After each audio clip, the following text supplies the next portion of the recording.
I was looking for a present for Griffin, my grandson who has autism, and there were no books for him. There were no books specifically for the kid with autism. She's so creative. She's just like, let's make our own book. And she's, you know, the next day, there it is. it was the layout. And so Right we to all have jumped on board. We work so well together, and it just all came together. We made this book for Griffin, and we thought, you know, we weren't thinking of doing anything with it except using it for Griffin, but then we thought there are so many other families that would benefit from it.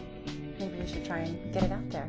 There are many, many books for children, clinical books for children on the autism spectrum. There are also many books advising parents and even advising children. What has been missing is a book that's theirs. For Griffin, when he's in therapy, there are so many different methods. You're always pointing. Point to different objects, point to different emotions. So you have in your handbag 10 different things that you're carrying around. If you need this or if you need that, and you show the picture. So this book has everything in it, which is great.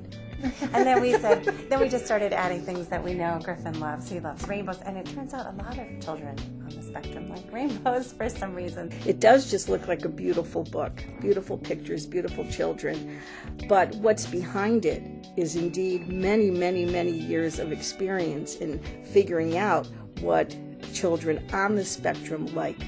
And while a typical child might also like the book, it is made specifically for things that a kid with autism that are his issues, like itchy. They don't like the tag in their shirt. It bothers them, anything like that. They can't really communicate that well. So here is like a catalog of feelings that they can point to how they're feeling. Children on the autism spectrum are visual children. They learn visually.